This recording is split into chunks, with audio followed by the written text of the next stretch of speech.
Moza Ahmeti? Mimoza Ahmeti kam qef të quaj, nuk e di pse ta kanë shkurtuar emrin. Mirë se erdhe në Close Friends. Jam mirë se ju gjeta. Me verë të bardhë. Për gëzime. Për gëzime të mira. Për gëzime ju arshë.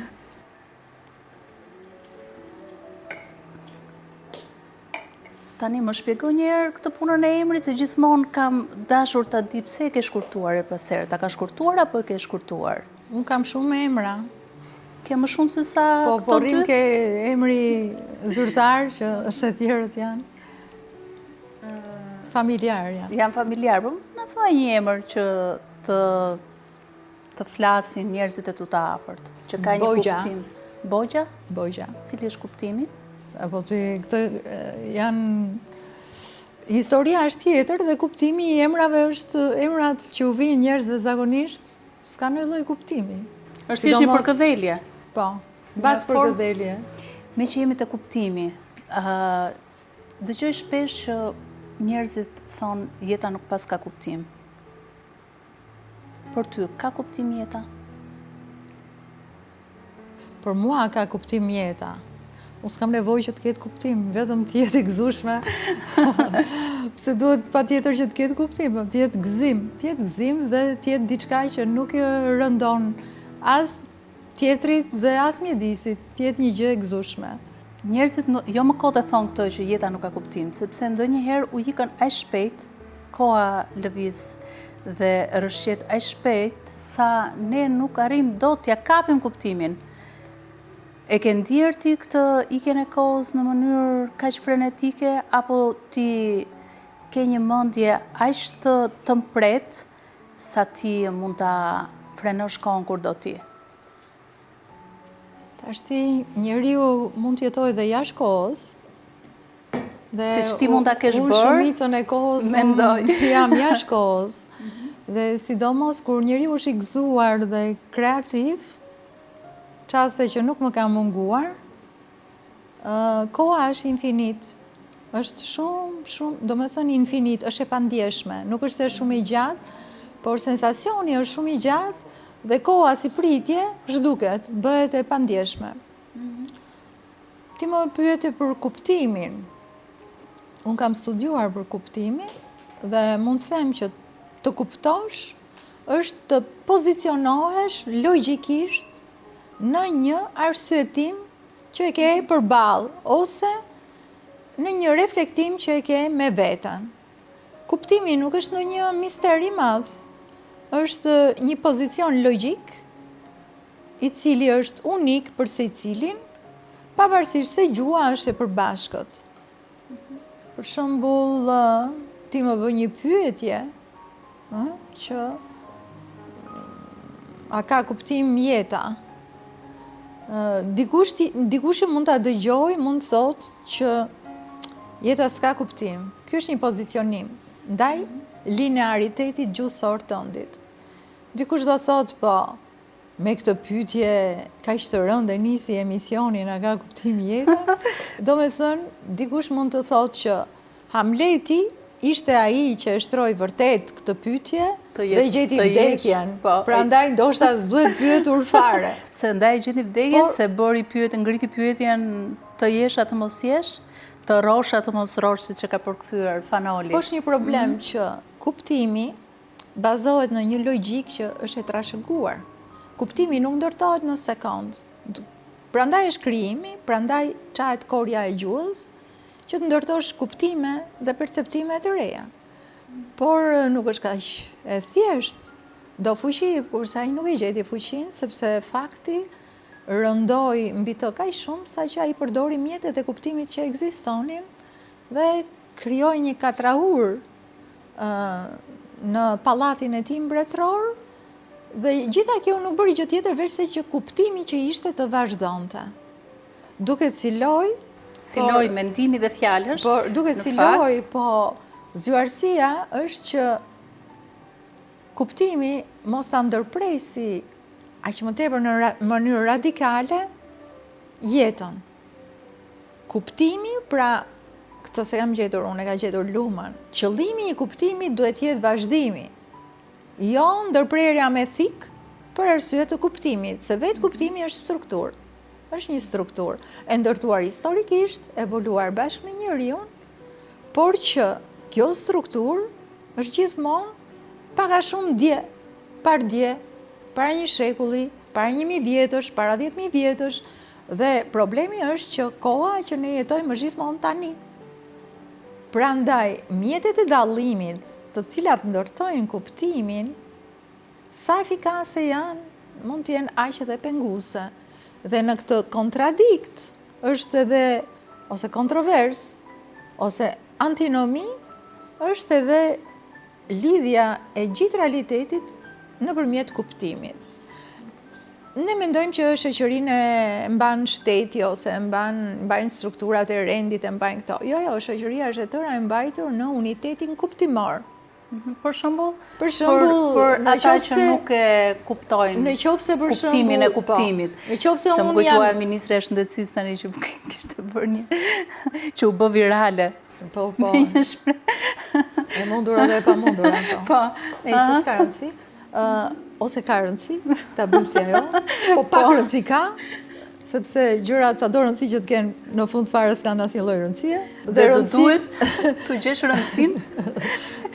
Po tash rëndësi. Kalojmë po se nga ndonjëherë njeriu duke e kërkuar më të mirën për të bërë një analizë, e merr analiza me vete. Gjua ka këtë rend. Po. Gjua është si lumenjt, është si ujë që rrjedh dhe nëse nuk di të notosh. Jo gjithmonë jo, unë kisha ndryshe. Jo gjithmonë ti je ena e dur për ta mbajtur në sens. E që të flasim për kuptimin se si ndërton botën kuptimi dhe jo dhuna dhe jo forca, edhe pse kuptimi shpesher është ndërtuar nga forca. Pra, urtësia zakonisht ndërtohet nga përvoja, por kuptimet që kemi në lëvizje që ndërton shoqëria, siç është e drejta për shembull, që ne kujtojmë që e drejta është drejtësi, jo, ajo është ligji i forcës. Vjen forca në fuqi dhe ndërton të drejtën kryesisht të saj, dhe ç'a mbetet pastaj? Që dikujt mund duket pa drejtësi. Për shembull, Kafka që mua asnjëherë jo se s'më pëlqen si shkrimtar, po nuk I dua shkrimtarët e trisht, shumë i trisht. E kam lexuar që herët. Kafka është një nga analistët e parë që tregon se si mbetet njeriu mbas ligjit. Dhe për shembull, ne dëgjojmë intervista fantastike të dikujt që mbron ligjin. Por ende nuk dëgjojmë intervista fantastike të dikujt që mbron njeriu, sepse ligji është një nen I shkruar, ndërsa njeriu dhe njerëzimi dhe njerëzia në elementin më të thellë është fenomenal. Dhe jo gjithë fenomeni mund të shkruhet dhe përshkruhet. Ose, siç thoshte gjyshja ime, mund të tapinoset ashtu siç e do ti. Ashtu siç e do ti. Por, si ndërton kuptimi botën dhe shoqërinë? Një nga format e kuptimit është roli.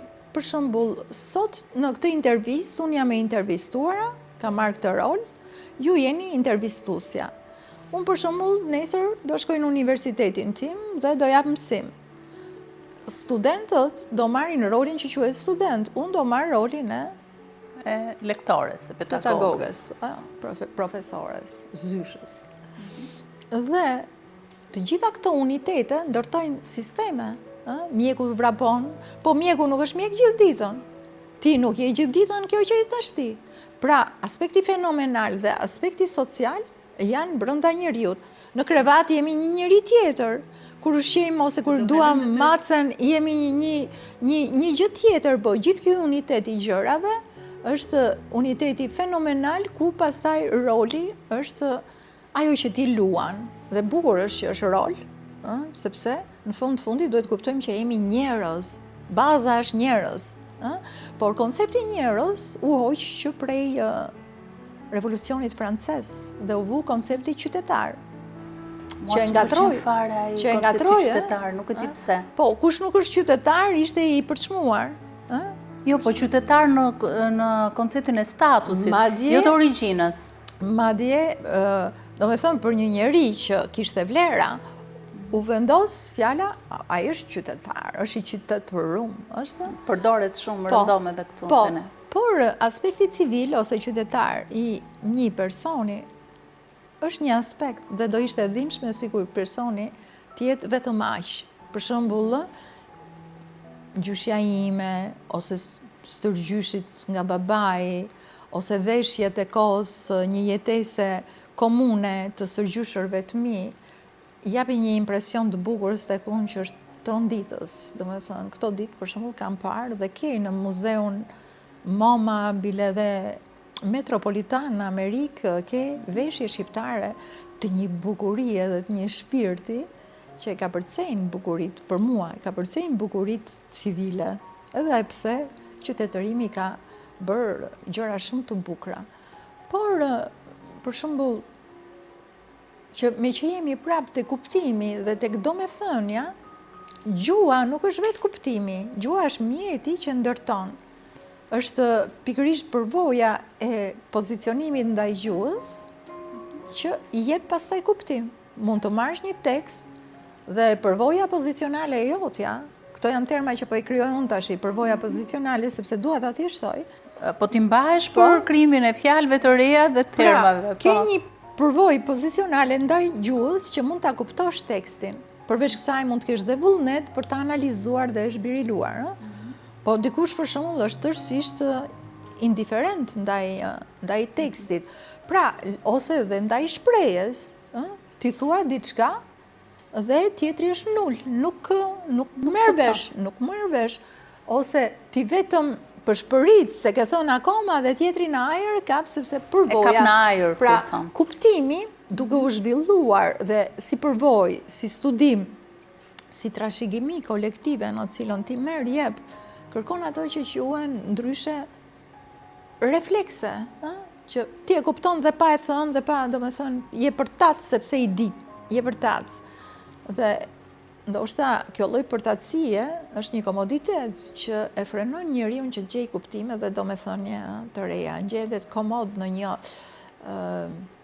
çfarë mund ta quajmë fshikës.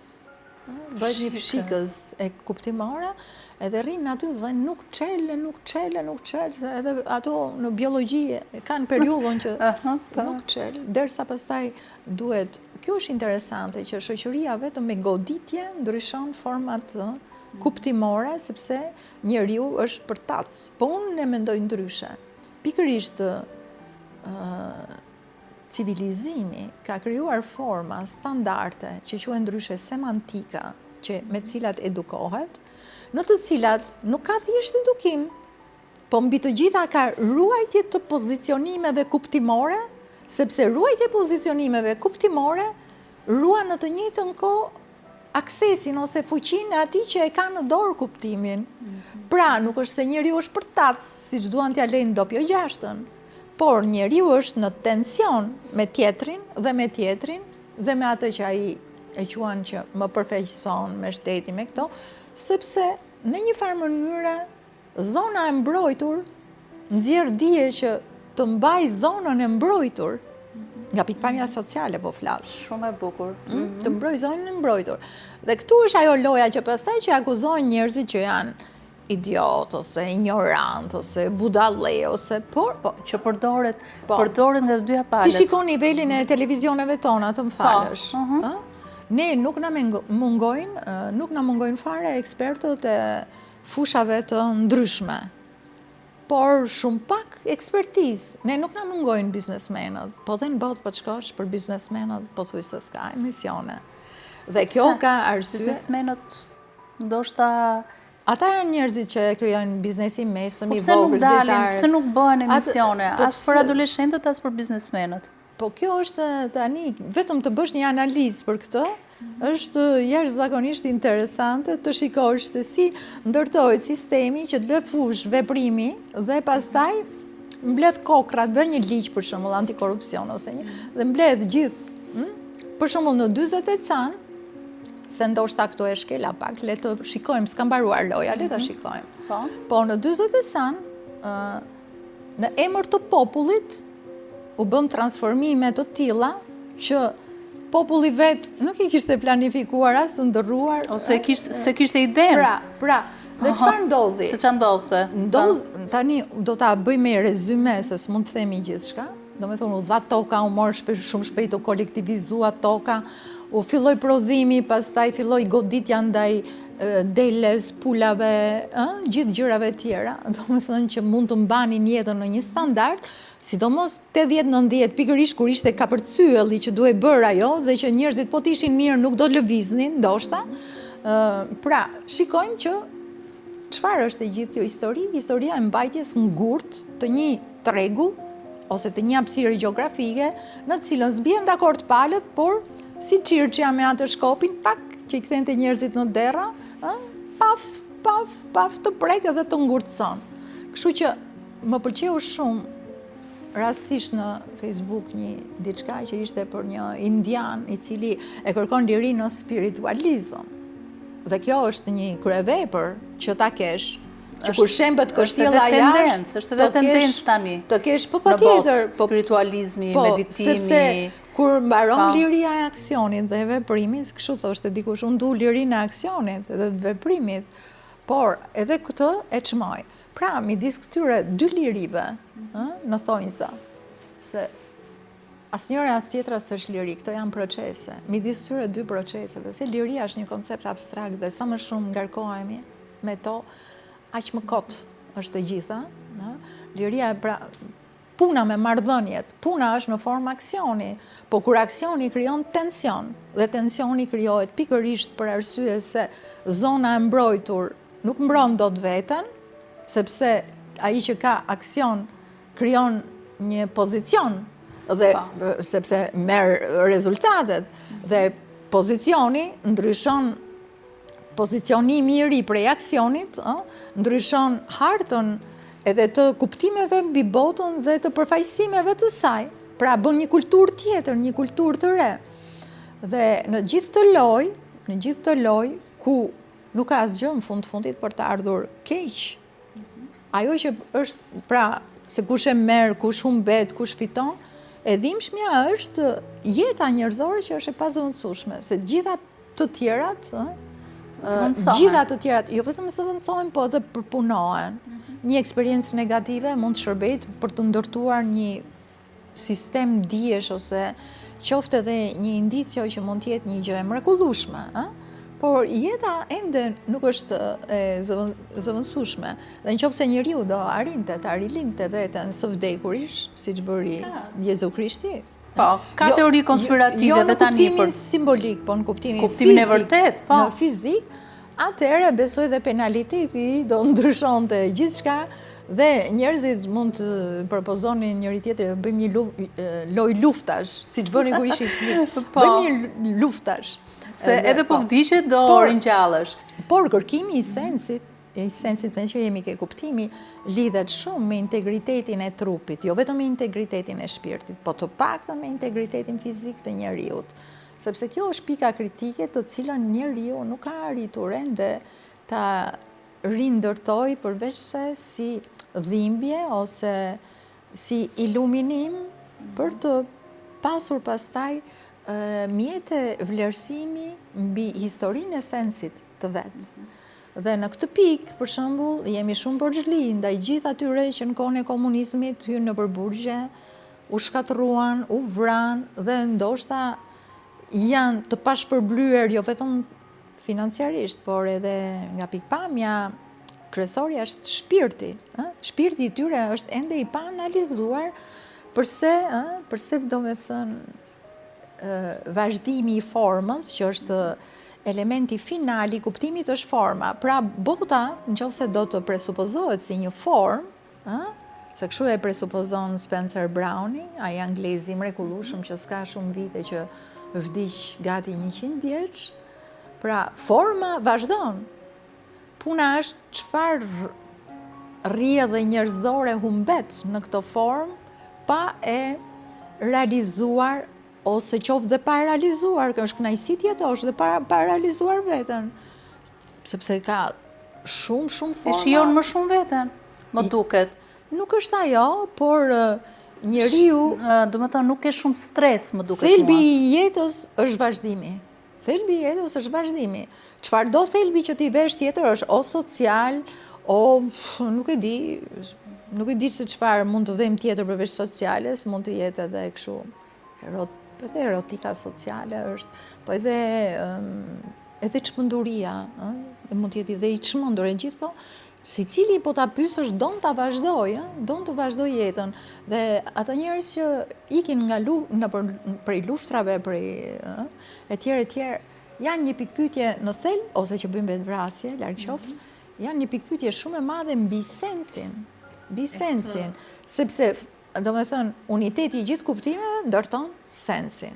E zgjatëm pak të bëm çik teori. Mua më duk tani sikur në një anije kozmike të dyja shkuam në Hënë ose në Mars dhe u rikthyem kësuar. Se di, po unë jam shenje tokës dhe nga mënyra se si biseduam. Unë do doja që po të pëlqen Vera? Mirë, po s'kam ngrënë gjë sot, kështu që do pi pak. Mund ta shoqërosh me ujë. Pi pak ose nuk e di, verën e kuqe nuk do të sugjeroja sepse pa ngrënë do të binte në kokë. Dhe me që jemi tek rënja në kokë, dashuria duhet konsumuar ose duhet shijuar ngadalë, që të mos na bjerë në kokë, ashtu si alkooli. Se di, kjo pyetje më duket çik kështu si shumë në këtë periudhë që po kalojmë, sepse bota është gjithë tensione dhe njerëzit po përpiqen të stabilizojnë perceptimin. Dashuria është luks, thua? Po jo luks, është shumë e mirë dashuria, po dashuria e don një farë, se dashuria është një departure, një nisje, është një largim dhe do shumë fuqi në këtë kohë që ka kaq shumë tërheqje vëmendje nga dhuna, brenda dhe jashtë vendit, që të gjesh atë dashuria shkëputje, të gjesh forcën e shkëputjes. Sepse vëmendja është një nga pasuritë më të mëdha të njeriut, por në të njëjtën kohë edhe skllavëria e tij, sepse vëmendja kapet nga media, kapet nga puna, kapet nga detyrimet tjera, nga taksat, nga hallet. Do fuqi që të shkëputesh, por nga ana tjetër ndodh dhe kundërta e kësaj. Pikërisht e gjithë kjo ngarkesë mund ta çojë dikënd që të marrë arratin dhe të bëj të arratiset tek dashuria. Për të harruar të gjitha këto. Unë kështu besoj që dashuria është një formë arratisje dhe izolimi për të ndërtuar diçka jashtë bote, për të bërë botë në botë. Po ka dhe diçka që kur dashuria është shumë e fortë, të rëmben. Nuk pyet nëse ti ke ato problemet e përditshme. Dhe me sa kam dëgjuar unë, ti vetë ke shprehur këtë, që dashuria është ndonjëherë si një bombë atomike brenda trupit.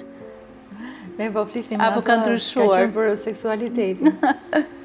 Dashuria është një egzaltim, por njeriu mund të ketë egzaltime të llojeve nga më të ndryshme. Ka egzaltime që mund t'ja hedhin dashurisë. Mund t'jetë paraja, për shembull, pushteti. Ka dhe më të mira se sa dashuria. Për shembull, hieshia është një lloj dashurie që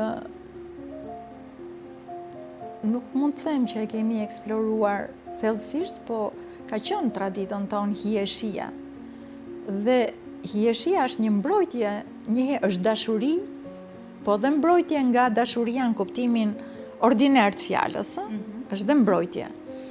Dhe këtu kujtoj një tregim që kam shkruar për Baudelaire, i cili ran dashuri me një drejtuese, drejtonte sallonin ajo, dhe kjo vajzë e bukur që ka qenë atë epokë, ka bërë dhe modele nudo për një skulptor francez, dhe e kam parë këtë skulptur në Musée d'Orsay në Paris, dhe nuk e dija që ishte e njëjta femër, me një trup të përsosur, si që them aty, si mish fëmije duke, jo si kështu me ato format. Bjonde, brune, apo nuk duke në skulptur?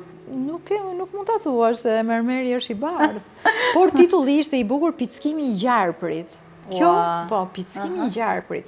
Dhe çuditërisht se njeriu nga ndonjëherë duke kërkuar nëpër rrugët simbolike, sikur përcakton dhe fatin e vet. Dhe kjo kishte 5 vjet pra që mblidhte poet dhe ashtu vazhdonte edhe salloni, më vonë ka vajtë Rilke, tjerë nuk e di. Dhe Baudelaire shkruante poema për këtë. Dhe një ditë të bukur, pas 5 vjetësh lodhet, duke pritur edhe i thot, i çon një letër që unë të dashuroj dhe dua të fle me ty. E kam thënë diku këtë. Dhe ajo i përgjigjet që po unë e di që ne duhemi, nëse do trupin, urdhro mere, ja dha kështu trupin, sepse thelbi i saj nuk ishte dashuria ka thelb fallik, që do të thotë që kërkon besnikëri. Edhe këto që i qenë të avancuar LGBT e këto. Duan besnikërinë seksuale. Madje më shumë se sa straight. Do të thonë, unë kam kuptuar që LGBT-t kanë një pasion më të... kanë më egoizëm brenda, me sa kam kuptuar unë, nuk e di pse. Dhe, po nga që promovohen dhe është, si me thënë... Janë xheloz të çmendur, le ta themi, me sa kam kuptuar unë. Si di, se si janë marrë shumë. Por këngët e ashikëve shqiptar kanë ekzistuar që përpara këtyre grupimeve, dhe këngët e ashikëve të zonës së Shqipërisë mesme të Elbasanit janë të mrekullueshme, ja vlen në studim, edhe do me thënë dashuria burr me burr bëhet fjalë. Dashuria burr me burr. Po, do me thënë ne i kemi pas në tradit, nuk është se na zbuluan tani. Dhe do kthehesha prak tek pika që ishte. Tek poeti dhe dashuria me... Tek poeti, që ai u ofendua shumë që kjo s'kishte asnjë skrupull fizik, ose për këtë, do me thënë e quante çështje dorës dytë. Dhe e donte këtë në shpirt që prej 5 vjetësh dhe ishte plot me këtë njeri dhe nuk e pranoi këtë, u vra shumë në maskilizmin e vetë. Dhe refuzoi? Edhe e nxori kështu një herë nga dhoma dhe është bërë një gravurë e bukur, po se gjeta në internet se radhe, që sikur ishte e vdekur, do me thënë, e nxori trupin e saj, që sepse si dha, do me thënë, njën që a i kërkonte, nuk bëri ato ulurimat, ato uf-pufin, ato që bën ato, do me thënë, e kuptoj ai që nuk mund ta kapte shpirtin e saj nëpërmjet seksualitetit, siç kapet shpirti zakonisht i femrave që janë me virtyt, dhe që mendojnë që ka ndodhur katastrofa nëse ndodh gjëja, sepse besimi në seksualitet, që quhet ndryshe në falliciteti, i vret jashtëzakonisht. Do me thënë, opinioni të vret me atë që të ka ndërtuar, se po mos ta kesh dhe ti të njëjtin koncept si opinioni të ruan bishtin. Dhe ai filloi e kuptoi që s'mund ta kapte me këtë gjë, dhe gjë tjetër s'kishte me sa duket, edhe pse ishte aq i madh. Unë e kam lexuar në një libër që nuk është se është kështu në qarkullim dhe e din gjithë, se Baudelaire mbahet njëshi i Francës dhe për shumë gjëra edhe është. Se në fundit njerëzit vlerësojnë atë që kanë, atë që kanë. E më shumë i famshëm edhe tek ne. Jo, po në mënyrë masive, dhe sot e kësaj dite ne jemi fallik, kemi fallicitet, duke përfshirë dhe veten time, në shumë momente e shoh veten, ose e shikoj që edhe e imitoj, që mos jem ndryshe nga njerëzit, që të mbrohesh, por ai shkruajti shumë poema kundra kësaj pastaj, shumë brutale. Ju kthye në urrejtje dashuria për këtë vajzë apo hakmarrje, sepse pa një shpirt krejt të lirë që s'kishte punë fare të bënte me këtë gjë që për njerëzit është kaq domethënëse, dhe që ne e emërojmë ndoshta edhe me fjalë shumë të rëndë këtë lloj lirie, dhe më kujtohet që ajo ishte, pastaj nga shkrimtari tregon që ajo ishte lidhur me hijeshin, që ka lidhje me besimin në divinën, me kultin kristian ndaj Zotit, dhe se dhe njerëzit konsideroheshin kalimtar. Njerëzit hynë dhe dalin nga jeta, jo vetëm sepse ndrojnë jetë, po edhe për faktin që ndrojnë mendje. Dhe të ndrosh mendjen e herë është më keq se të ndrosh jetë. Sepse shumë ai një bombës këtë bëri, ndroj mendje, dhe unë nuk dija ç'a të bëja. Nuk dija aq shumë. Dhe thash, po ka dhe vdekje. Ai ndroi mendje, po unë mund të them ka ndruar jetë. Vdiq, moj, vdiq. Pra, se po dalim nga një proces logjik në një proces fizik, duken të ndara, po nga ndonjëherë nuk janë aq të ndara, dhe nuk janë hiç të ndara. Po kuptim, një film fantastik që lidhet me kuptimin, si rol edhe si nën që aspekti mëmësor ka ngel ende aspekt fenomenal. Nuk kujdeset shoqëria t'japi para ose vëmendje apo të bëj intervista se si po bën ti punën e mamas. E ka lënë në gjendje fenomenale. Dhe pikërisht filmi i Bergmanit Persona tregon tronditjen e brendshme të një aktoreje që u tall nga një regjizor, më se ti e bën role, po maman se ke bër, e bëri fëmijën, ja la dikujt tjetër se zonte të humbiste karrierën, dhe në gojë, në gojën e saj, mirë kisha, në gojën e saj u pren fjalët, ndërsa ishte duke luajtur rolin në skenë dhe ngriu, sepse në një moment të caktuar, pesha që ajo kishe lënë fëmijën me dikë tjetër, pastaj filmi vazhdon, është një kryevepër, po që po ta marrim në një kuadër të izoluar, çështja e kuptimit është konflikti brendshëm tek ne, midis faktit se sa duam të jemi fenomenal, pra të bëjmë nënën, të bëjmë të dashurin ose të dashurën, të duam një njeri që s'ka, që na do, dhe mos të shikojmë elementet materialiste që i përputhen shumë mirë sistemi dhe karierës. Pra, ky konflikt është brenda njeriut dhe në fundit dalim tek përfundimi që përveç se një mua ose një unë, nuk ka gjë tjetër në botë. Kjo është më rëndësishme. Po, dhe pastaj në qoftë se ky cënohet, tjetri ka hyrë, do me thënë cënohet me dhunë, gjëra që i shohim për ditë, tjetri ka hyrë në zonën tënde dhe nuk ka turp fare. Se ka mjete, ka horizonte që e mbështesin, se nuk është kaq e thjeshtë. Për shembull, mjetet? Po mjetet janë shtet, politikat e huaja që kanë interesa, mund të jenë. Ose ana tjetër, paraja, se ka këtej, po ka dhe nga krau tjetër, paraja, ligji që ti e ke ndryshe nga ligji, tjetër, kanuni, këto, gjitha, i kemi parë këto se si konfrontohen këto modele. Konfrontohen, përplasen, do njerëz zëvendësojnë njëra tjetrën. Zëvendësojnë njëra tjetrën dhe edukojnë njëra tjetrën, por gjithmonë forca duket se është më e fuqishme dhe se forca ka punuar për veten, u bën shekuj që po punon moderniteti për veten, por jo më larg se sot bëj një diskutim tjetër online rreth elementit demografik. Pikërisht zona që ruan veten, zona që ruan dominimin, ka krizën që nuk lindin, sepse për të ruajtur për sosmërinë veten, komoditetin. Nuk sillen jetë fëmijë. Po kulturë, qytetërime, pa njerëz nuk ka. Pikërisht atë që sistemi injoron, atë e ka domosdoshme. Kjo e çfarë quhen këto? Jo kompjuter apo robotika, inteligjenca artificiale. Robotika, çdo gjë mund të bëj, po nuk e dia e bën dot klientin, domethënë që të shkoj të blej, të konsumoj, t'ja ketë interesin, nuk e di. Njeriu guxon dhe tenton sepse ka mundësinë, sepse ajo që quhet being ose qenia ose mua nuk zhvillohet në mënyrë simetrike. Disa kanë favore dhe pozicionime të jashtëzakonshme, qoftë logjike, qoftë materiale. Dhe sepse kështu shkon, diferenca e ka këtë veçori. Dhe pa diferencë, bota do ishte një moçal, duhet ta pranojmë. Por nga ana tjetër, të prishësh lojën e së drejtës që të gjithë duan të konkurrojnë për të ruajtur të drejtën tënde që ti ta kesh ekskluzive. Edhe kjo nuk është e drejtë, se dhe kjo e moçalizon botën dhe ty. Pra, duhet arritur në atë pikë që të kemi besim të jemi në duart e tjetrit.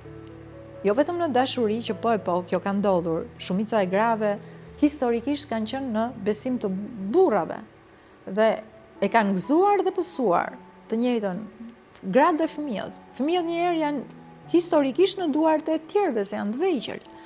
Pra, në qoftë se njerëzimi nuk ka më frikë për të qenë në dorën e tjetrit, pse mund tjetë? Se ai mund tjeti me i pasur, se ai mund di më shumë, se shansi ati i ka dhënë prioritet e tjerë.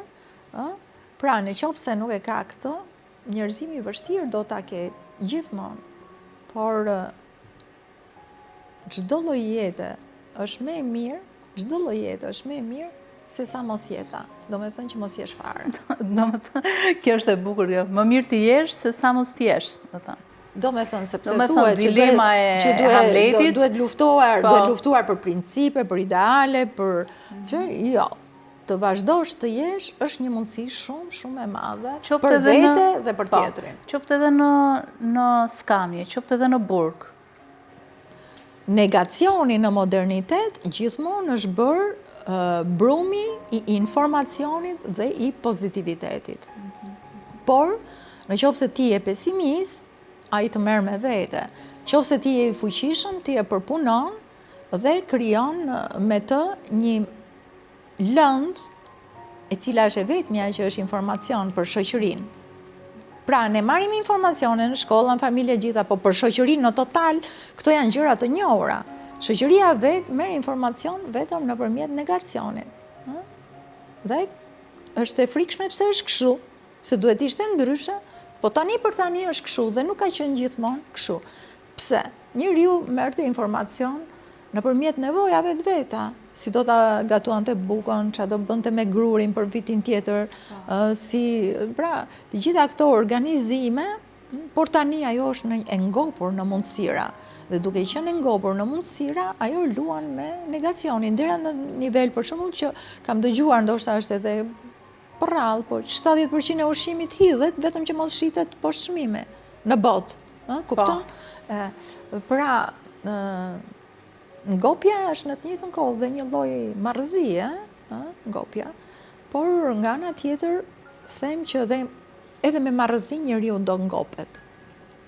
Do ngopet. Po ne na rastisi jeta ose cikli i globit që jetojmë në këtë fazën e ngopjes dhe mbingopjes, po thua. Ne jemi në fazën e marrëzisë, sepse këtë rastisht është përmenda sot, po i pari e ka thënë Michel Foucault, çmenduria në moshën e arsyes. Këtu e përkthyen ndryshem, duket marrëzia, po jo, kjo është çmenduri, është çmenduri. Do me thënë, të ngasësh luftra, të pretendosh, do me thënë, haptas tjetrin, jo vetëm si tëndin, po edhe si ta ekskludosh, duke vënë në risk mbi të gjitha veten, sepse lufta ka dy palë gjithmonë, ndoshta ka më shumë, po aty në terren janë dy palë. Dhe të dyja palët janë në vështirësi. Dhe fakti është që kur të dyja palët janë në konflikt, nuk duhet gjykuar asnjëra, po duhet marrë informacion se si mund të hidhet ura mes palëve, që mund të jetë një negociat, që mund të jetë një koncept i ri, organizimi ose përpunimi, që mund të jetë për shembull tek po e mbaroj si tragjedia e atë për shembull, ke ato dy fiset angleze, Romeo dhe Julieta, ato ishin një urë që u hodh, vdekja e tyre hodhi urë, dhe është e dhimbshme që njeriu ose shoqëria duhet mësojë nëpërmjet këtyre humbjeve që janë të pazëvendësueshme dhe që lejnë gjurma shumë të dhimbshme. Deri në atë shkallë, për shembull, që moderniteti, që i ka rënë tek Greqia e vjetër, nuk heq dorë nga librat që janë pesimist në ekstrem, pesimist, por unë them që njeriu po të ketë fuqi e gjen të bukurën dhe dashurinë dhe jetën edhe në një errësirë. Unë them që e gjen. Po duhet të ketë dritë brenda vetes që ta gjej. Unë kështu mendoj. Duhet të ketë një shpirt të bukur, një mendje të bukur. Ndryshe do bëhet njësh me errësirën. Po, është e vërtet, por problemi aty është, fatkeqësia është kur të kap, kur je i peshkuar. Nuk e di nga vjen, mund të jetë për shembull smundje organizmit, mund të jetë inferioritet që e ndjen kot që nuk e ke, sepse me punë arrihet gjithçka. Dhe të gjithë kanë aspekte talenti që nuk i ka një tjetër, dhe që ti duhet t'i dallosh edhe t'i zhvillosh, dhe të kompensohesh nëpërmjet diferencës, po prap. Sepse diferenca nuk është vetëm sociale, po është edhe natyrale. Kështu që mundësit janë të pafundme. Çështja është e lojës sociale dhe individuale si të ç'bllokosh kapacitetet. Ne jemi, domethënë, punojmë me kapacitete shumë të ulët, kapacitetet tona janë pafund. Kjo është. Por ka gjithmonë një por që në fundit bëhet ajo kthesa që i bashkon dhe i mbledh të gjitha dhe që prap le të ngrem një gotë tash. Një gotë për jetën dhe njeriu. Dhe njeriu, shumë e bukur. Në fundit njeriu nuk ka ardhur të zgjidhë gjithë problemet. Njeriu ka ardhur të jetojë dhe të bëjë më të mirën e mundshme me kapacitetet e tij brenda atij rrethi dhe asaj hapësire që i lejon edhe shoqëria. Se tani mund të jesh elektron i lirë nëpër botë, si shqiptar, mund të shkosh punësohesh, shkollohesh, po 20 vjet përpara, 15 vjet përpara, nuk e di çfarë viti u që mbisat, kishe tension. Dhe prap vështirësi ka shumë për zonën tonë ka vështirësi shumë. Ti ke ndjerë besoj, sepse pavarësisht se je një që unë prap që uem person që më duan të gjithë, kur i ndjej unë, pra kur të duan të gjithë, do me thonë që mund t'jetë dhe kundër, apo s'ka problem, kur të duan të gjithë, se është e njëjta gjë, po, krijohet një zonë mbrojtjeje që t'jep një mundësi më shumë. Kur i ndjej unë, do të thotë që është vështirë. Është vështirë. Jeta jote nga ditët e para ose momentet e para kur ti ke kuptuar se kush ishe, në kuptimin ke kuptuar bot kuptimin, më thënë kur kishe kaluar fëmijërinë dhe perceptoje pak nga filozofia e jetës dhe deri tani. Çfarë ka ndryshuar te Mimoza Ahmeti? Shiko, njeriu ecën bashkë me shoqërinë, nuk është vetëm. Ajo ndërtesë që quhet mua, ka pas momente që kanë dashur ta zhbojnë tek mua. Dhe lufta kjo është që t'ja zhbësh ndërtesën tjetrit në emër të ndërtesës që ti ke. Dhe po flet për zili, bryla, xhelozi, besoj që të gjitha këto në konceptin final lidhen me atë që secili ka qejf të ruaj zonën e vet dhe të quaj veten e vet, domethënë, problemi i shqiptar që u bë sidomos nga ateizmi dhe nga diktatura e proletariatit që këtu vazhdoi 50 vjet, ku ignoranca mori supremacin dhe i dha një shans negativ shoqërisë nëpërmjet njeriu që s'di që të bëj rolin e kompetentit, kjo në të njëjtën kohë ishte një leksion i heshtur, i përbashkët, që u inkorporua në inkonsciencën shqiptare, që me kapërcim ti mund t'i marrësh vendin tjetrit. Sepse pas ka mundësi dhe pas ka horizonte të interesuara që të bëhen shoqërit me kokë poshtë, do me thënë, inverse. Natyrisht, në 50 vjet njerëz të pa formuar edhe u formuan, fëmijët e tyre dhe përfituan, pjesa që dinte humbi. Këtu kam për shembull një poem për Jusuf Vrionin, që nuk është se ajo e konsumoi, pra e zauroi gjithë atë që unë dija për të, por jep shumë nga kjo ngjarje dramatike ose traumatike. Pra vjen një moment që trauma bëhet rezon, do me thëmë bëhet sens, racionalizëm. Trauma racionalizohet dhe punon si kur t'ishte logjik. Dhe me këtë traumë ne jemi dhe sot, dhe kjo traumë si logjik nuk është se i kishte rrënjët këtu. Kjo ishte e mbjellur. Dhe nga ndonjëherë friksohem se mos rimbillet. Se kjo vazo e ka pas farën, ja hudhën farën njëherë. Edhe thonë që fara e keqe nuk shtuket asnjëherë. Nuk shtuket asnjëherë, ky është problemi. Tani, nuk dua ta logjikoj kështu, sepse në fundit të gjithë janë njerëz dhe ata që përfitojnë padrejtësisht. Edhe ata njerëz janë. Por problemi është që përfito, por lër pak hapësirë. Përfito, lër pak hapësirë. do me thënë, sepse njeriu që është i kultivuar nuk e ka problem fare, pastaj që të mbaj një zonë të madhe ose të ketë materialitet shumë ose e kupton që proceson në shpirt dhe ky është problemi, këtu doja të Beten dilja. shpirt ngushtë pra këtë? Ishim te shpirti. Dhe kjo kulturë na la një handicap shumë të madh, përveç se ndërtoi atë lloj sensi, na hoqi traditën për të shijuar shpirtin. Për shembull, unë shikoj në kulturën franceze, ato koka që janë koka, mbrohen dhe duhen, dashurohen nga gjithë popullsia, sepse sa herë që ato rrjedhin nga goja, rrjedhin shpirt. Rrjedhin shpirt, po. Dhe ky shpirt është një element integral për ta që jo vetëm i bashkon, po i rrit. Është i rrit kjo frym. Kurse këtu, edhe në qoftë se kjo ndodh diku, rrjedh një çik, fillon shqetësimi, që pse kjo, pse? Sepse në fundit botën e mban shpirti. Pasurin e do çdo njeri, por shpirti ai që e mban, që e lidh botën, dhe një botë pa shpirt, nuk mund të bëj vend ke njeriu, edhe pse bën vend, për arsyen e thjeshtë që të lë të tharë, të lë të zhveshur. Dhe me të drejtë i shkrova Lea Ypit në një mesazh të vogël në WhatsApp, se ajo diç përpunon për epokën e komunizmit me mjetet dalluese dhe etike që me shumë kujdes përpiqet t'i përdori, sepse nuk është një lëndë kaq e thjeshtë kjo për t'u hapur.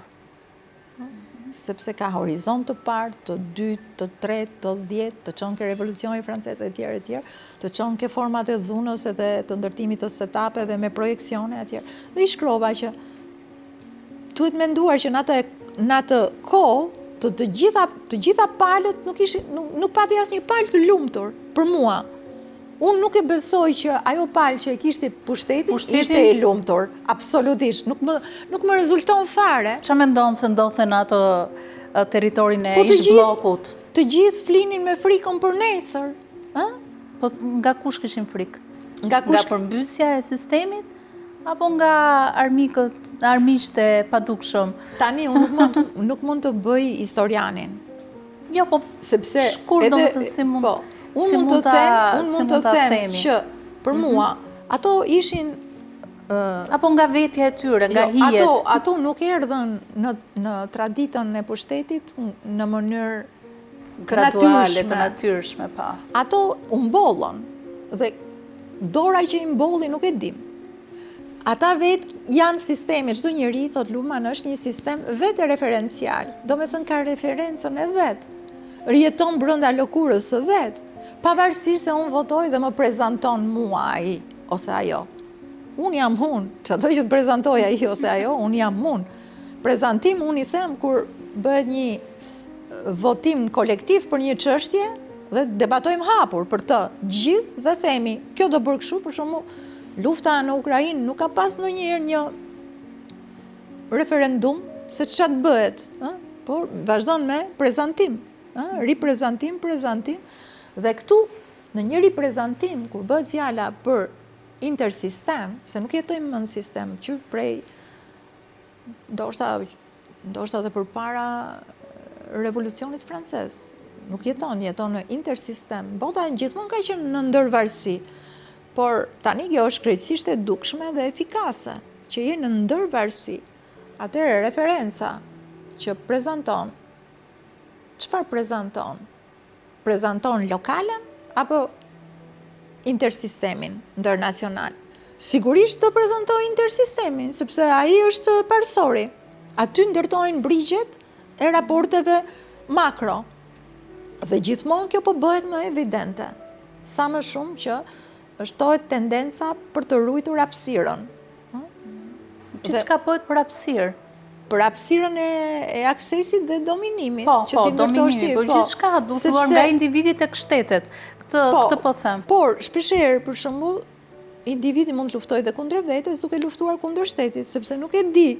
Ai lufton me parametrat e individit, kurse shteti dhe ai riprezentuesi, si më thonë, se shteti është i tillë, politika kryesisht, jo shteti, administrata është gjithmonë, po politika.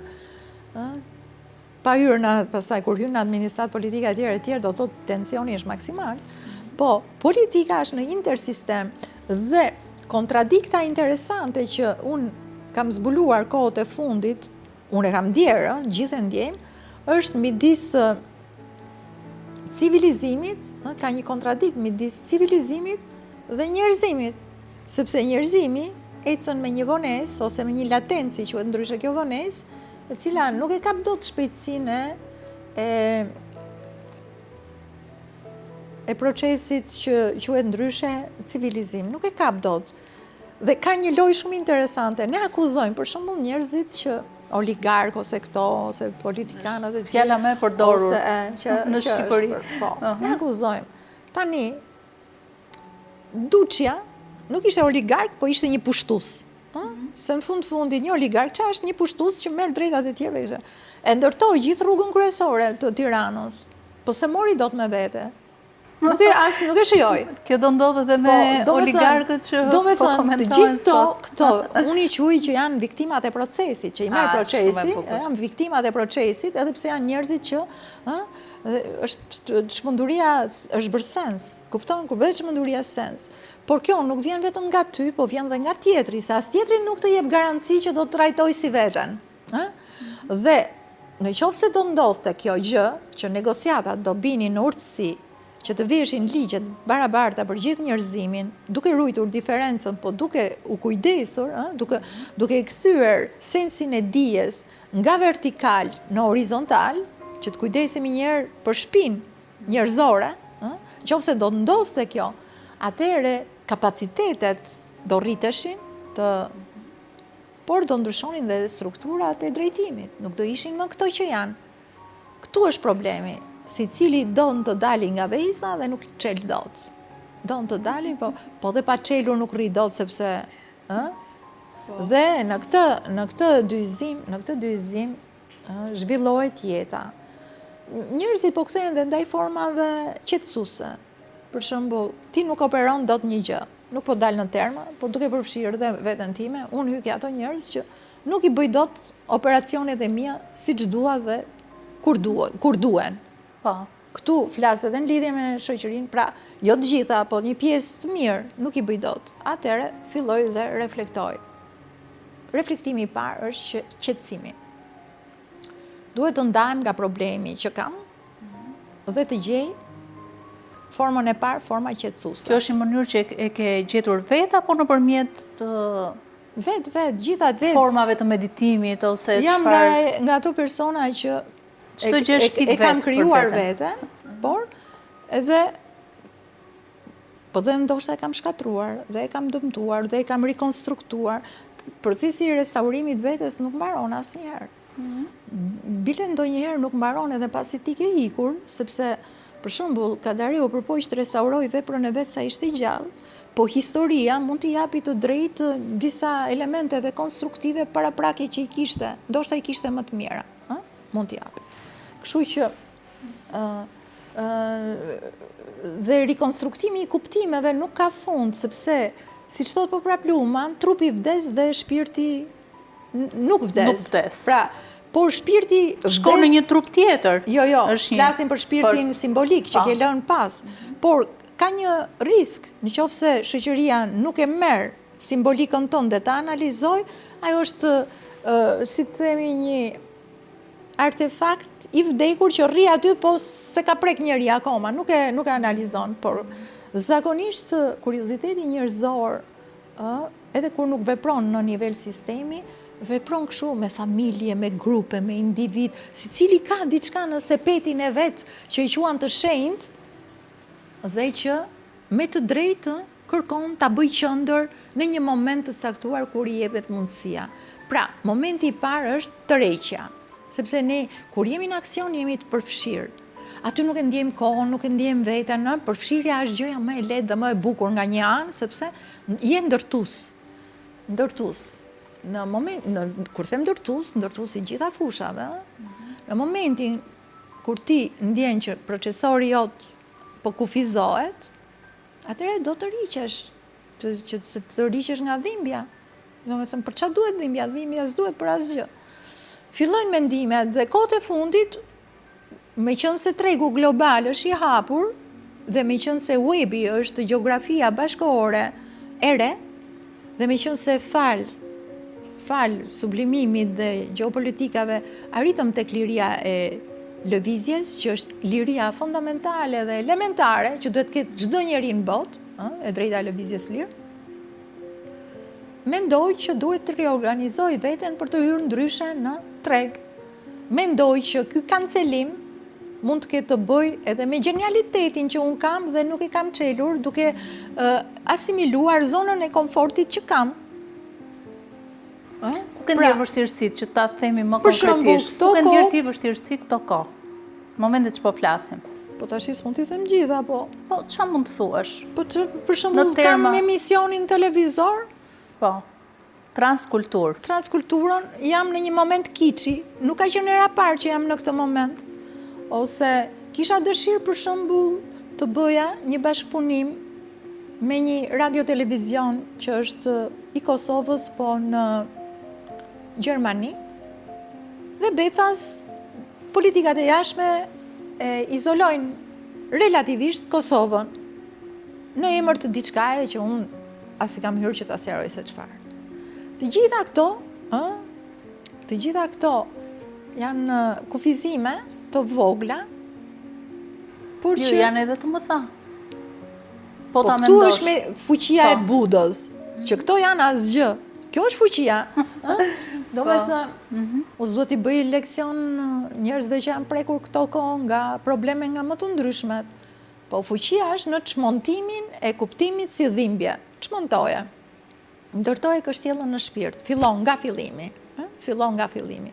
Sepse ata që të marrin drejtat e tua për ndërtuar një gjë, marrin bashkë me të drejtat përgjegjësitë, aspekte ndoshta fjalë madhe, po kriminale, që do të përgjigjen një ditë, siç i morën komunistat këtu, që megjithëse po përpiqen t'i rehabilitojnë, shikoj që ka reagim shumë të fortë, me të drejtë. Pra, jo se ishin ata vetëm, po duhet hequr dorë nga ndërtimi me dhunë i shoqërisë. Duhet filloj të pyetet njerëzia, për gjërat e veta duhet pyetur. Dhe duhet filloj që të bëhet qendër njeriu, sepse civilizimi ka shkuar në një pikë ngopjeje. Dhe nuk mund të bëj larg pa njeriu. Kam pasur që në 96 një tregim vrapi në rreth, ku thoja sado larg të vraposh, nuk mund të vraposh më larg se sa vrapojnë të gjithë bashk. Kështu që ka përcyer nga tema në temë. Po, se ca kufi vendos edhe... Nuk dua të flas dhe për kufit e tjerë. Po, se ca kufi vendos edhe shoqëria dhe realiteti. Sa do t'je shpirti lirë ose mendje e hapur. Po flas tash për kufin që janë të dukshëm, se kufi i vë dhe vetës njeriu sigurisht. Kufizimi dhe kufiri, me që dole ke termi i kufirit. Se ti je si fjalor. Pra, dalim tek kufiri. Kufiri, thot Luhmann, pra dhe kur ta vë tjetri, kufiri nuk është vetëm elementi ndarës, po kufiri është dhe elementi ndërtues, ndërton diçka. Varet ç'a mund të jetë. Shpresojmë që ajo të jetë një hapësirë pozitive, po ajo mund të jetë dhe një hapësirë negative, kufiri. Por për shembull, një ndërtesë nuk mund të supozohet dhoma me tjetrën pa një element kufiri që është ndarës, që është një mur ku kthehet faqja, kufiri kthehet faqja tjetër, vendoset dera. Pra, ai e shikon këtë, ai thot në aspektin e komunikimit, komunikimi asnjëherë nuk mbaron. Edhe në luftën e ftohtë komunikim ka pasur, dhe forma e mos komunikimit është formë komunikimi.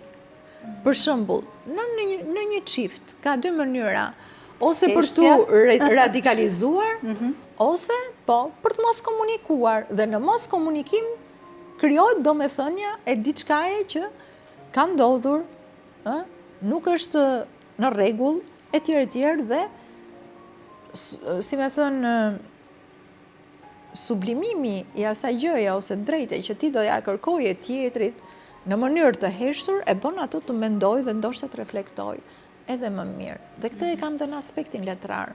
Në qoftë se do dua t'i drejtohem botës do ishte mirë që ti drejtohesha gjithmonë me kaën time nga brenda dhe jo duke goditur jashtë. Pse? Në momentin që ti godet, ti armiqëson dhe tjetri nuk është se do ndryshoj, sepse nuk don, e ndjen që është fajtor dhe ti thua që je fajtor. Ja thekson dhe ja caron. Por më shumë. duke e kthyer nga vetja dhe duke e ndërtuar nga brenda objektin e dhimbshëm, tjetri preket dhe fillon ajo prekja, sepse është i pagoditur. Më duket se kaluam të manipulimi tani. Jo, për shembull, Një fije i ndan. Apo për jo? shembull, un kam një poezi me titullin Armiku im. Dhe s'kam pas pak armiq edhe tani. Po shpresoj që kanë punë me njëri tjetrin, të marrë që këtë. Po pse, më fal para se të kalosh aty, pse ke pas armiq?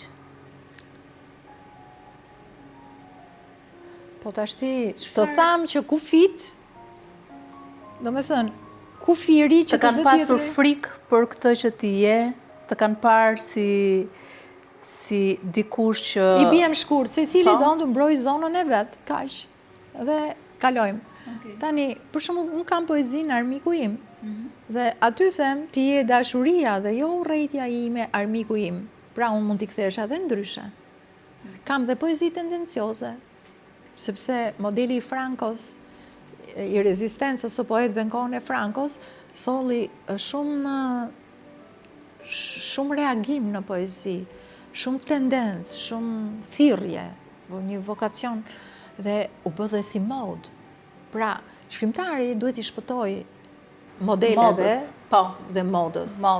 Shkrimtari duhet të gjejë qetësinë për të ndërtuar objektin brenda, në atë mënyrë që të thot pa thënë, të godas pa goditur, të prek pa prekur dhe të realizoj të tërën në hiç. Në hiç? Po. Kam një tregim shumë të lezetshëm që quhet hiçi. Po, e di se dhe titujt i ke hiçi. I ke të gjithë. Me këtë fitova vëmendje në një projekt që ishte në Stockholm dhe u bë shkak ky tregim që ta shoh atë qytet. Hiçi, do me thënë, tregon që si tregim. Që ishte e bukur, nga kuptimi kaluam të hiçi. Te hiçi. Hiçi është thelbi i kuptimit. Thelbi i kuptimit. Po. Shumë e bukur. Thelbi i kuptimit është hiçi. Jo thelbi, po zemra. Zemra është hiçi. Pra nga hiçi do bëjmë gjën. Sepse në botë nuk ka përveç se hiç. Ka gjithçka, po ka hiç. Hiç. Kemi trupin kur lindim dhe hiç. Kemi trupin. Pra, tani, se këtu duhet 100 emisioni për këto tema. Po dalim ke tregimi hiçi, që ai ishte një burr që kishte abuzuar një jetë me gra, me para, me gjëra dhe ishte smurur dhe tani e kaluara e godiste. Kurse kjo ishte një pagane e thjesht që e pësonte vazhdimisht dhe që bënte gjëra margaritare me pësimet dhe nuk pendoi. Një ditë ky i tregon ai disa i tmerrshëm që është hiçi, thotë, hiçëzimi i vetes nëpërmjet të tjerëve, po që e realizon vetë. Jo, thotë, jo, nuk e kisha menduar ndonjëherë kështu konceptin e hiçit. Pse thotë ky si është hiçi jot? Edhe do me thonë, ai shpjegon një hiç shumë të tmerrshëm, hiç ta bësh njeriu në hiç, Edhe historia jonë është me këtë, është historia e kthimit të muas në hiç, në hiç. Sepse s'ka gjë tjetër përveç se mua dhe hiç. Dhe pra në kuptimin e konfliktit flas, kur tjetri të konflikton, të dënon, të anashkalon, do të bëj hiç. Do të kthej në një hiç. Në një hiç. Pra ne kemi që më mbledhsoj, ose më anashkaloj, ose më abandonoj, ose bëj një hiç, të mbushi mendjen që je një hiç. Kjo është gjithë lufta e civilizimit, ta ndajmë këtë hiç. Dhe ajo thotë, dhe unë se kisha menduar ndonjëherë kështu, se kam vënë përballë këtë konceptin e hiçit, si ma vure ti, thotë, po hiçi im thotë është një gjë që ka ndodhur çfarë ka ndodhur, u tha çfarë u tha, edhe e harrojmë, e bëjmë hiç. Domethënë që të fillojmë një jetë nga fillimi. Pra një hiç që të ripërtërin në një farë mënyra. Edhe ai tha, unë kam qartë, tha, kush e di sa herë për ty, tha, po ti akoma s'm ke thënë, tha, do jetosh me mua, do vish të jetosh me mua, apo jo, etj. Edhe kjo prap nuk i kthen të përgjigje. Edhe ai prap i shkruante, ai bile ndërronte që kjo grua të kthej hiç në një ditë, vetëm që ta kishte. Pra të bëj hiç, vetëm që ai ta kishte. Por ajo e dinte që asnjëherë s'do shkonte tek ai, se nuk mund të shkohet larg me ato burr të atij lloji hiçi. Pra, këto mund ta themi edhe për liderët. Duhet të kenë shumë kujdes. Domethënë, se sigurisht hiça jemi gjithë. Po ki shumë kujdes për llojin e hiçit që po i dhe, në dispozicion njerëzve që janë hiç.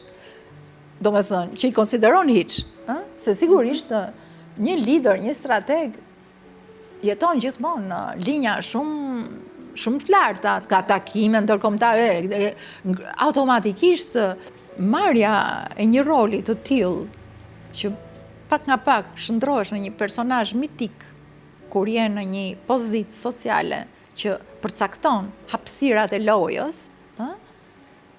të jep dhe megalomaninë e hiçit të tjetrit. Dhe është e dhimbshme, sepse o thash që civilizimi këtë ka që marrëzia, çmenduria bëhet sens. Por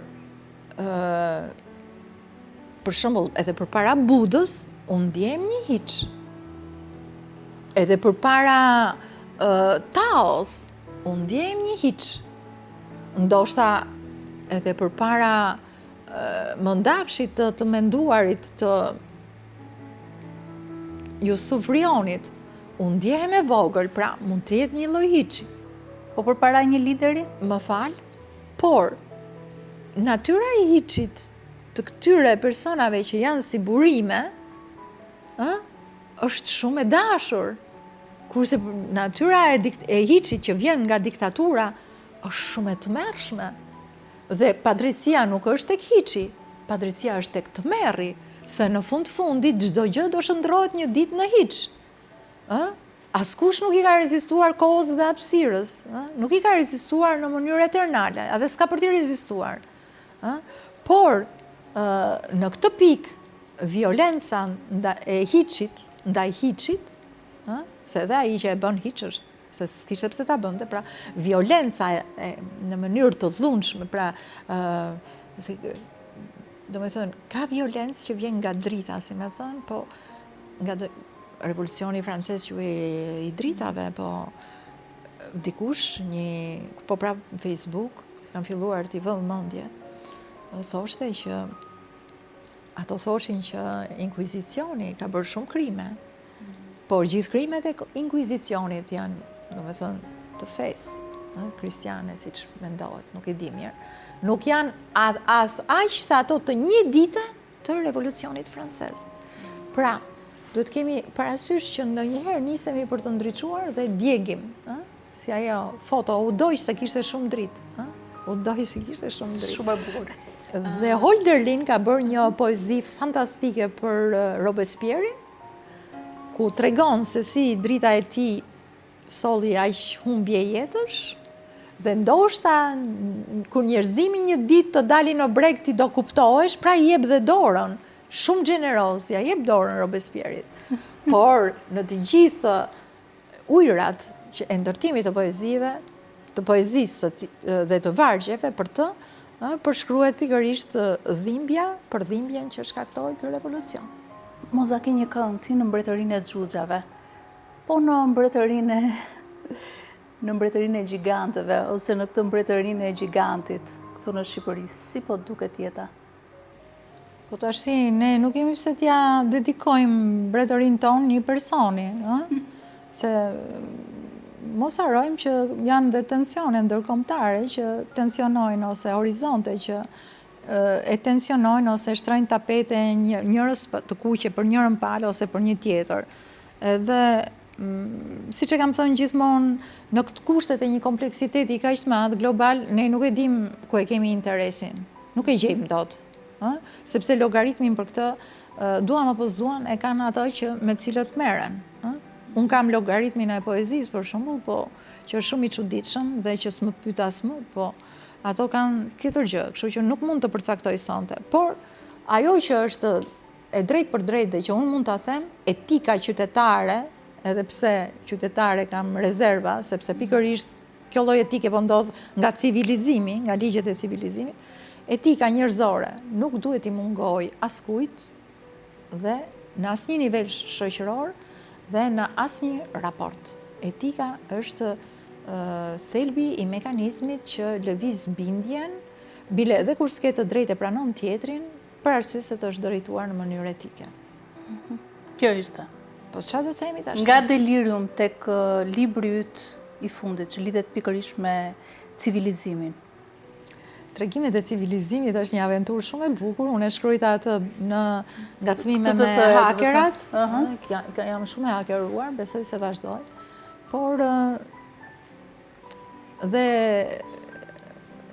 është një libër i një stili shumë interesant. Jo se kam shkruar unë, po është tjetër nga letërsia, sepse ka edhe një pjekuri gjuhe, e cila jep koncepte, data, situata, diskurse të të gjitha fushave në një mënyrë shumë koncize.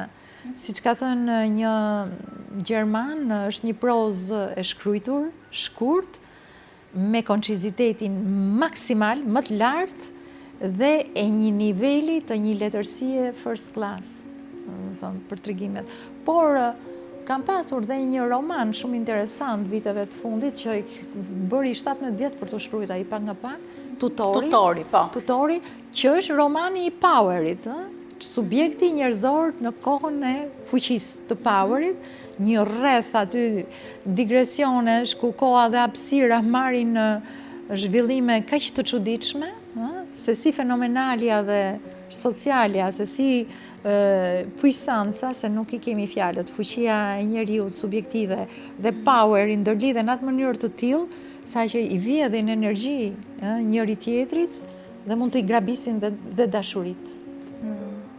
Është një histori e një vajze që dashuron realisht dhe dashuronte me fantazi. Dashuronte të gjigantët që kanë vdekur, dhe i shoqi ishte shumë xheloz se me të vdekur i s'bënte dot konkurrencë, po në të njëjtën kohë të gjallët, ata që ishin domethënë më të spikaturit për shihen dhe asaj, përziheshin me këta të vdekur se ishin të ndërtuar prej të vdekurve dhe është një humbje e ndarjes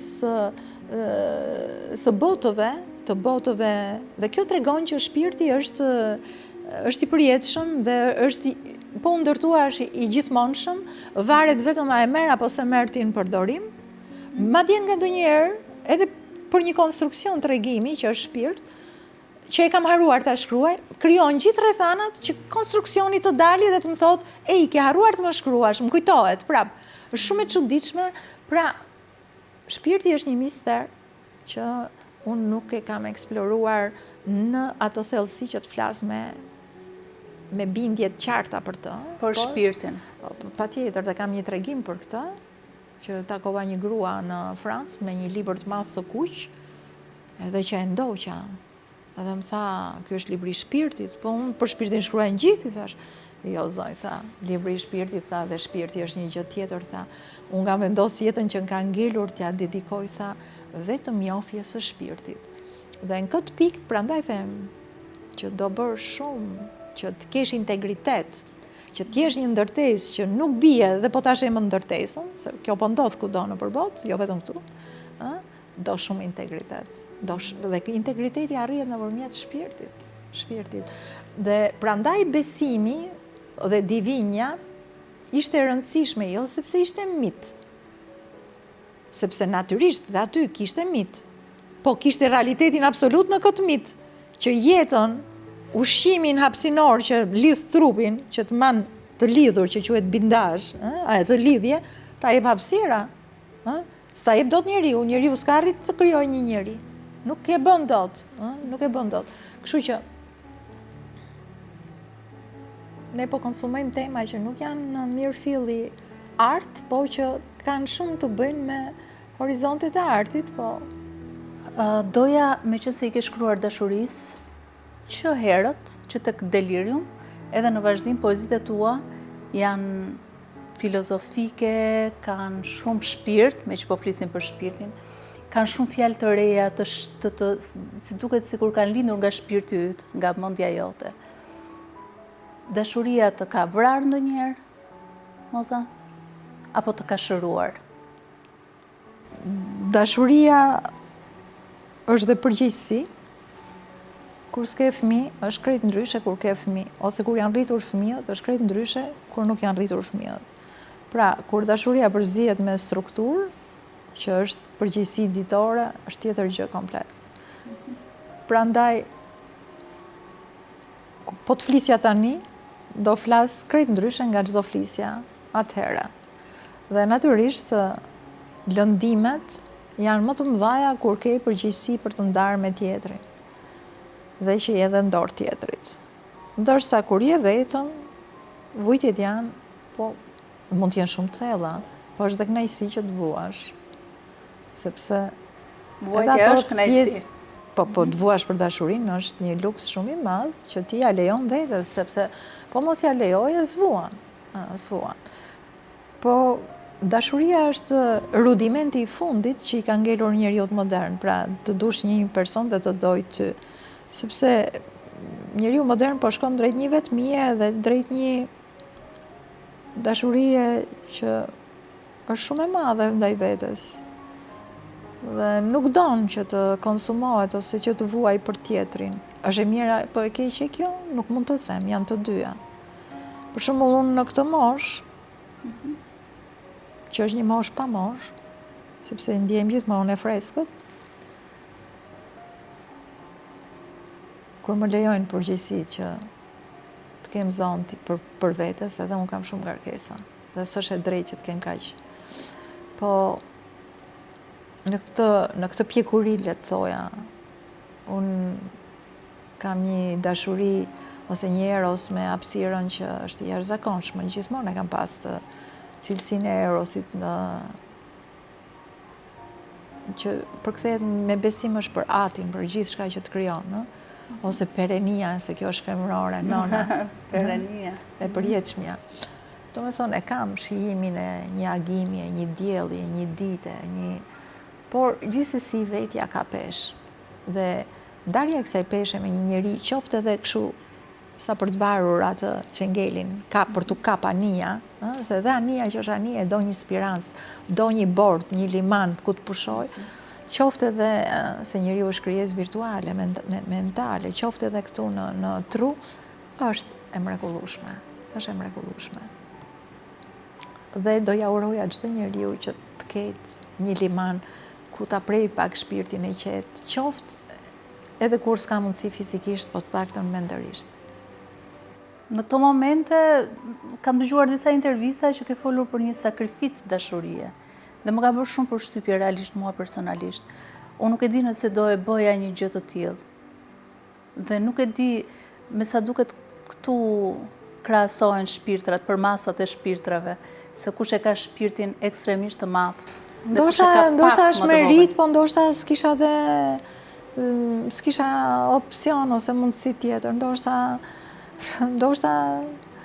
po flasim për polakun, polakun që ti bashkëton me polakun? Tani për momenti ka vajtur ande ishte është do bëj disa ka ato ritualet e veta familjare shëndetësore, po nuk e di, do me thënë, nuk e di se çfarë të them, por është një gjë që jep kuptim, që jep do me thënë, pavarësisht momentesh që është tërësisht mos mirënjohës, sepse ai e quan që t'jesh i integruar me shëndetin tënd, ose t'jesh i integruar me sistemin nëpërmjet punës, të ardhurave gjitha, gjëra që ai nuk i ka, i quan në një farë mënyrë dhe një padrejtësi në atë mënyrë në tërësisht originalit mendimit të tij, edhe për shembull ka momente shumë interesante, është një film që s'maron asnjëherë, po, dhe që është dhe i lodhshëm shpesh, por dhe sfidues, për shembull,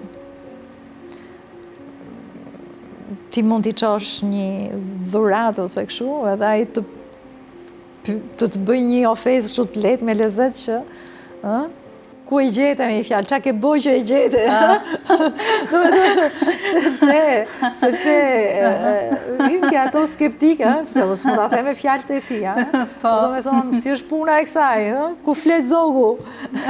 Do të bëhet xheloz me pak fjalë. Po s'është punë xhelozie, se nuk ta thot për xhelozi, po dhe është dhe një lloj ironie për faktin që vlerat që janë krijuar dhe vlerat që përfitojmë nga vlerat që kemi, sipas ti, nuk janë vlera reale. Dhe ku lujte, do me thonë, ku lujte që për shembull, të bëj një shaka tash, për shembull, ca kohë se merr dot emisionin, krejt pa pritur krijohet një hapësirë që e merr dhe tash për shembull presim nga janari që mund të fillojmë. Dhe ai se ka për gjë të tallet që ke flet me drejtorin, që unë ndryshu si të gjëra që unë si konceptoj fare. Po si ka mundësi një polak me gjithse, një polak pas ka të njëjtën mënyrë të artikuluar si një shqiptar. Po proceset apo tona, është vjetub që është mund të gjanë të ngjashme. banalitetit, do doja që mos ishin, po. Është e ngjashme nga diktatura që ne si popull kemi kaluar, apo... Jo, unë mendoj kësoj që njerëzit që nuk e kanë të lejtë të integrohen në vlerë, për arsye nga më të ndryshmet, kanë të drejtë dhe të injorojnë dhe të dyshojnë, se si integrohen edhe ashtu të tjerët. Po pra po, krijohet një lloj stereotipi, që me të na përfshin edhe ne pak a shumë. Unë di për shembull një shokun tim që po çonte këtu e 20 vjet përpara, një makinë me zhavor se po ndërtonte një gjë, kupton? Dhe shoferi që po arrinte në destinacion, nuk e dinte që aty ku ndërtohej ishte kjo e kësia. Më tha se di unë, tha se si bëjnë këto gjona, tha e di unë. Do me thonë ajo, para gjykimi. Para gjykimi, po. Futja gjithve si deri në thes. Po, e të mërshë është. E i tha, ja tha e ke këtu për ballat e tha që i bën, i ka, po. Do me thonë këshu është. Në Shqipëri njerëzit kanë punuar shumë, kanë të drejtë që të kenë, kanë të drejtë që t'jenë, kanë të drejtë që t'jenë të pasur dhe të bëjnë një jetë mirë. Është e drejtë njerëzore që t'jetosh mirë. Dhe s'ka pse fare të hy kjo teoria, ky krimbi i vjetër që pse jetojnë mirë, pse këshu, pse ashtu. Puna është që t'jetojnë gjithë mirë, jo pse t'jetojnë mirë, të jetojmë gjithë mirë dhe të ndihmojmë njëri tjetrin që t'jetojmë gjithë. Nuk e dia arrijet kjo, por nuk e s'ka dia rrugë, do arrihet mundet se s'bën. që të arrijet kjo gjë. Të gjithë po jetojnë mirë, sepse ata që s'jetojnë mirë dhe ikin, dhe jetojnë më mirë, dhe marrin një kulturë që është ndoshta edhe më e mirë, kulturë sistemi, po kulturë sistemike, e rregullit. Kështu që unë jam optimiste. Shumë optimiste. Dhe vërtet e pa mosh. Nuk e di cili është. Do t'ju them shqiptarëve që ne do t'jetojmë shumë mirë. Do t'jetojmë shumë mirë në shpirt, do t'jetojmë shumë mirë në shtëpiat tona, po edhe në emigrim po u dha rasti, sepse do t'jetojmë shumë mirë. Dhe falë Zotit emigrimet tona janë evropiane. Ose atlantika se janë shumë të mira. Muzika, ke thënë ti, është sublime. është më e bukur nga të gjitha llojet e arteve. Ti çfarë muzike dëgjon kur je vetëm? Unë s'kam një preferencë, sepse truri është një vampir që integron diçka dhe pastaj do një gjë tjetër. Kështu që nuk mund të rri në një lokalizim, po gjithë llojet. Ndonjëherë du dhe tallava. Do dhe tallava? Po. Kur gjërat shkojnë shumë kështu komplikohen tepër, atëherë du tallava. Po piktura, me që se është një art tjetër që ti e... Për momentin ke piktura jam, dua të rikthehem. Do të rikthesh te piktura? Po. Dhe tallava, jo tallava, por për shembull kënga do marr çiften do dal për gjah me atë Irini Qiriakon apo jo, me atë versionin e atij nga Përmetja. Nga Përmetja. Për shembull është një këngë magjike. Shpirtësh. Ose kënga e Çelo Mezanit, ose kënga Mora një shport me ftonje, ku diun si është ajo, që i dëgjoj me shumë kënaqësi, po dëgjoj edhe këto vajzat shqiptare që kanë miliona klikime, si Aj për shembull, bile dhe këndoj këngën si Aj. E Tajnës. Po. Dhe ke thënë ti që tekstet e këtyre këngëve të Kosovës ty të pëlqejnë? Jo, më pëlqejnë, unë i gjurmoj, sepse ato burojnë nga një kulturë verbale, fjale. Nga kultura e fjalës ka tjetër impakt nga kultura e librave. Dhe ka një fuqi goditëse, pra duken që nuk janë njerëz me shumë kulturë, po janë me një intuit dhe me një kolor gjuhësor lokal, që po sepse gjuha jonë u përsos, po dhe u vra me 50 vjetët e socializmit, nejse, s'ka rëndësi, dhe bile me ritën, po këmdonim një ditë, po ja këndoja unë, nuk jam si ai, jo, më thej që nuk jam si ai, më dole më keq se ai, për mua nuk ka paragjykime. Gjitha nivelet e kulturave, format e kulturave mua më interesojnë. Kultura e rrugës, kultura e veshjeve të llojeve të ndryshme, të shtresave, gjitha më interesojnë. Ajo që asnjëherë nuk më interesoi tamam, për shembull, është kjo imitimi i feminitetit me këto gjinte mëdhenj, me këto mollzat, me këto butokset, me këto. Kjo s'më tërhoj që asnjëherë vëmendje dhe s'mu pëlqyen ndonjëherë. Ndërsa format e tjera të gjitha më kanë pëlqyer, më pëlqejnë, më japin kureshtje, format e dashurisë, po dhe prostitucioni për shembull është një kurreshtje e madhe që të analizohet, Belle Epoka me ato gratë kurtizanet është një kurreshtje që të analizohet. Pse? Sepse ajo që ka vendosur të mos maj besimin fallik, po të shesi trupin, edhe ajo dashuron dhe ka dashurin, po e ka të lidhur në një pikë tjetër që nuk është besimi fizik. Ato dashurojnë dhe janë të dashuruar. Kështu që ka për të eksploruar, ka shumë për të eksploruar. Shumë bukur. Kam dhe një pyetje të fundit.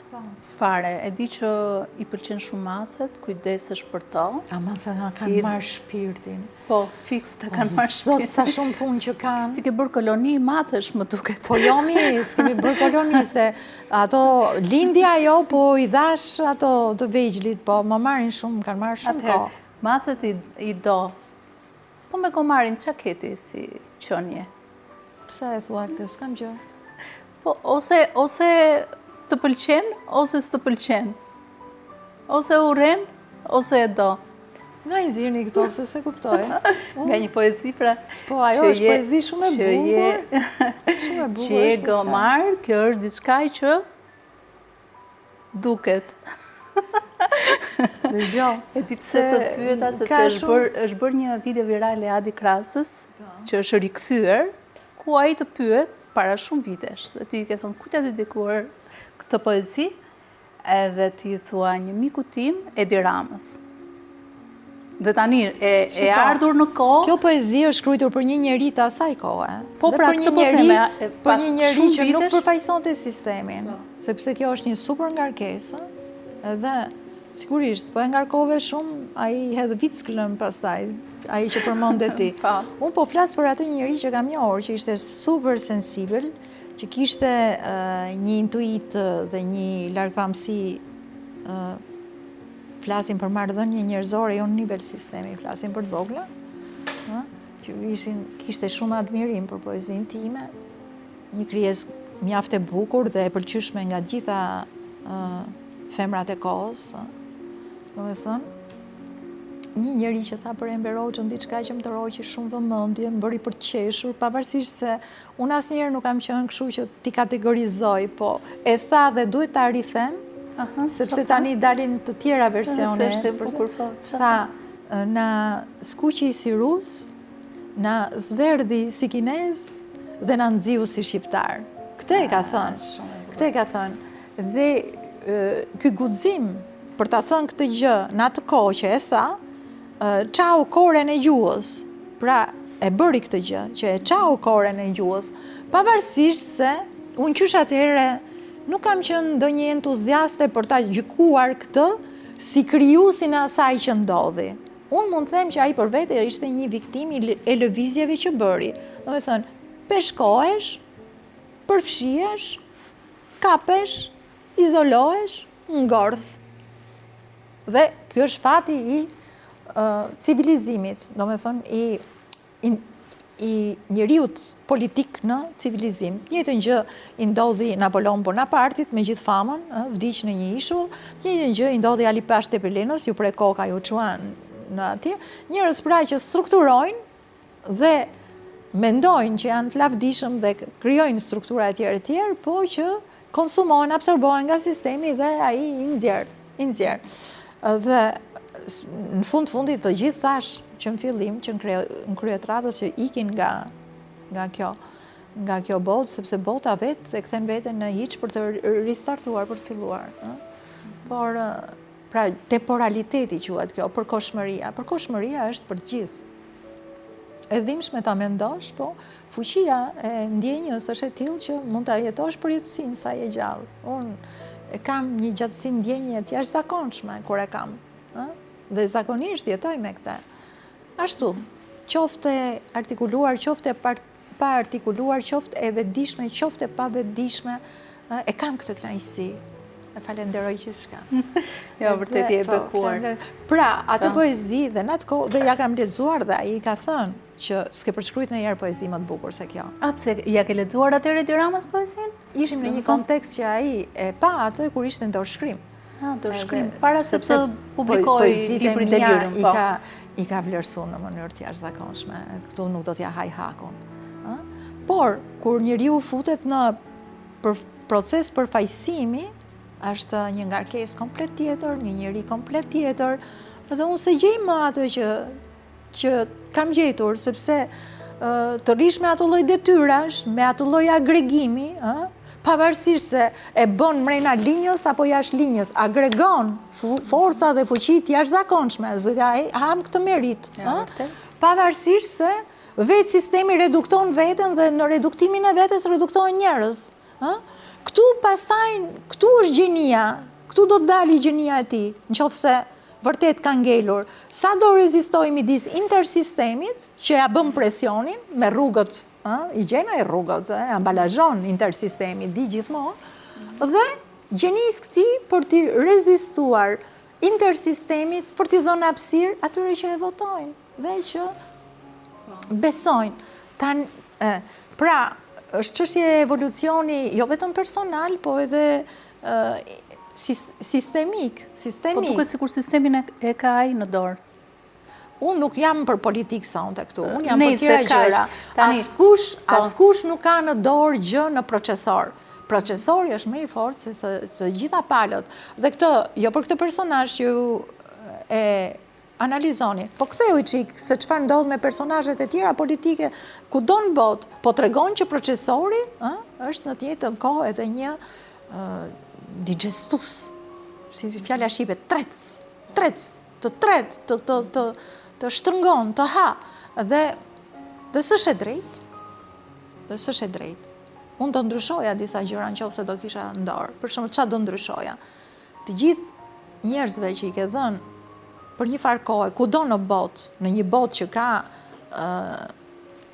ka Kombet e Bashkuara, që ka ligje që janë internacionale, atyre që ju ke dhënë përgjegjësinë e leadershipit, duhet i rush një lloj imuniteti, sepse nëse ti prek referencën e tij, atëherë ti mund të godash. Çfarë ndodhi me Miloševićin atje në Serbi? Po u dëmtu një popull i tërë nga një referencë, dhe këto dy gjëra nuk janë njësoj. Për shembull, tani diskutoi që Rusia, po Izraeli s'duhet marrë pjesë në festival. Po kultura nuk ka të bëjë fare me politikën, geopolitikën. Nuk ke të drejtë ti përziesh këto gjëra që në referencën e diçkaje të fusësh referencën e një gjëje tjetër. Këto nuk përzihen. Prandaj them që nuk është për të gjykuar, por është për të bërë dhe për të kërkuar më të mirën.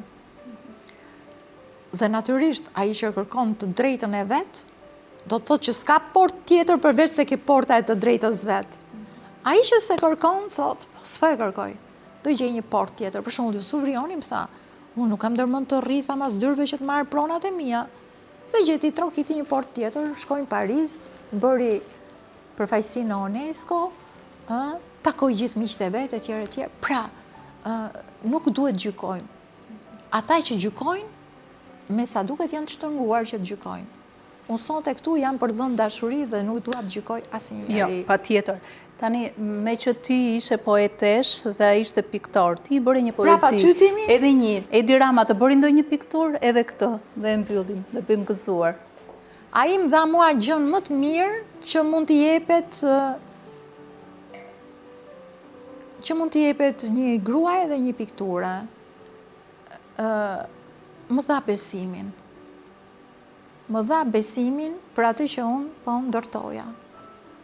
Dhe në një mënyrë ose një tjetër, nuk më kërkoja asgjë për shpërblim.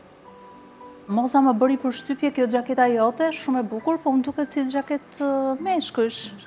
Ky është një kostum i gjatë që ma pati dhuruar një stilist në Francë, që e kisha mik, që më tha, nuk më bën mua, tha, është shumë i gjatë, po ke në njëri, tha, në i shok, jepja.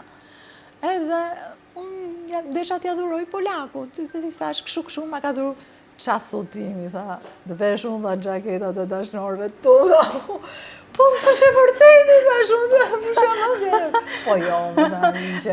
Polaku që nga 100% shqiptar, më shumë shqiptar se sa polak. Jo, me sa po kuptoju. I bën edhe për humor, dhe ngeli gjaketa aty, pantallonat si vesh, atë ishin shumë gjata, po tha shumë, kjo që ka gjaket shik, do t'a vesh sonte. Jo, vërtet shumë e bukur dhe të shkon shumë. Faleminderit. Po, edhe polaku duhet t'a vesh ndonjëherë. Letrina ato, tutat. Je shumë e mirë, Moza. Mirë ishte të kisha marrë një autograf sot, por s'kemi librin, duhet ta kisha bler librin para. Tashi gëzuar edhe lumturi për gjithë shqiptarët, dashuri, ata që s'kan port tjetër të kërkojnë, të vazhdojnë kërkojnë drejtën, kush ka port tjetër, kush hap dritare në treja, kush hap porta të reja, le të vazhdojnë me të rejat. Edhe je shumë e mirë. Unë shpresoj shumë ke te bota që është dhe që po vjen, sepse është inteligjenca artificiale, webi, njerëzit komunikojnë, po mësojnë gjuhë huaja, po emigrojnë, po shikojnë, janë çdo ditë në informacion. Dhe vetë unë gjatë gjithë ditës jam në informacion duke lexuar, duke parë tjetrin, fati tjetrit është jeta ime. Shumë e bukur. Unë të falenderoj shumë që ishe këtu në Close Friends dhe të uroj të jetosh e lumtur në këtë parajsën e mendimeve dhe botës tënde shpirtërore, që e ke unike dhe e ke kështu si universi, pa kufi, për ato kufi që folëm. Çdo njeri e ka. Ndoshta ke ndonjë kufi sekret? Çdo njeri e ka. Ndoshta, gëzuar. Faleminderit.